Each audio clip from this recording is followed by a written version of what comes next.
নবনির্মিত আলমবাজার রামকৃষ্ণ মঠে আজ চলে গেছিলাম, যেটা 2026-এর 12ই জানুয়ারি বর্তমান প্রেসিডেন্ট মহারাজ এটি উদ্বোধন করেছেন। এই জায়গাটি রামকৃষ্ণ মঠ নামেই পরিচিত, যা বর্তমানে বেলুড় মঠ রামকৃষ্ণ মিশন 2022 সালে অধিগ্রহণ করে এবং নবরূপে এই নির্মিত জায়গাটি এখন সংগ্রহশালা রূপে সবার কাছে খুলে দেওয়া হয়েছে। জায়গাটি সত্যি বেশ ভালো লাগলো। মানে রামকৃষ্ণদেব এবং বিবেকানন্দ কিভাবে আজকে সবার কাছে পরিচিত হয়ে উঠেছেন এবং কিভাবে রামকৃষ্ণ মিশন মঠের যাত্রা শুরু হয়েছে, তা এই জায়গাটি ঘুরলে বোঝা যায়, যেখানে রন্ধ্রে রন্ধ্রে ছড়িয়ে রয়েছে ইতিহাস। তো স্কিপ না করে আজকে পুরো ভিডিওটা দেখুন, দেখতে থাকুন এক্সপ্লোর উইথ সুমনের সাথে রামকৃষ্ণ মিশন আলমবাজার মঠ। জায়গাটি দেখেই বুঝতে পেরেছেন, রয়েছে এখন দক্ষিণেশ্বর মেট্রোর সামনেই, অর্থাৎ দক্ষিণেশ্বর মোড়ের মাথা।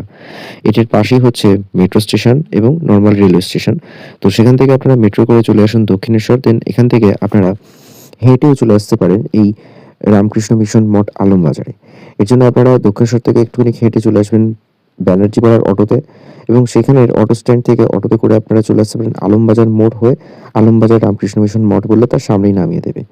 অথবা আপনারা যারা ডানলপের দিক থেকে আসছেন, সেদিক থেকেও আপনারা যে কেউ অটোতে করে বা রিক্সা করে চলে আসতে পারেন এই আলমবাজার মোড় বা আলমবাজার রামকৃষ্ণ মিশন মঠ বললেই আপনাদেরকে যে কেউ দেখিয়ে দেবে।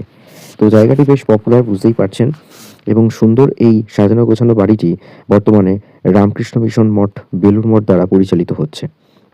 এবং একদিকে রয়েছে একটা স্লোপ মতো, বয়স্করা যারা হেঁটে আসতে অসুবিধা হয় সিঁড়ি ভাঙতে, অথবা আপনারা এই দিক দিয়েও ঢুকতে পারেন। সন্ধ্যে 7:30 পর্যন্ত খোলা থাকে। তো আমি আজ চলে গেছিলাম 14ই ফেব্রুয়ারি এই রামকৃষ্ণ মিশন মঠ আলমবাজারে সন্ধ্যে 6টা নাগাদ। এই সময় অনেকেই আসছেন ভিজিটার্স, তারা বাইরেটা আশপাশটা ঘুরছেন। খুবই সুন্দরভাবে সাজানো এই বাড়িটি। এই বাড়ির সাথে অনেক ইতিহাস জড়িয়ে রয়েছে। বলা চলে যে আলমবাজার রামকৃষ্ণ মিশন মঠ, তার আগে এই জায়গাটির নাম ছিল আলমবাজার মঠ। সো এইটা হচ্ছে ভেতরটা। পরবর্তী সময়ে এটি রামকৃষ্ণ মিশন মঠ বেলুড় মঠ দ্বারা অধিগ্রহণ হয়। প্রথম দিকে এখানে ঠাকুর রামকৃষ্ণদেব আসতেন এবং বেশ কিছুটা সময় কাটিয়ে যেতেন, যখন তিনি দক্ষিণেশ্বরে পুরোহিতের কাজ করতেন। পরবর্তী সময়ে তার সাথে বিবেকানন্দও আসতেন, অর্থাৎ নরেন্দ্রনাথ দত্ত এবং তার 11 জন যে শিষ্য ছিলেন। এবং এই জায়গার সাথে অনেক ইতিহাস জড়িয়ে রয়েছে।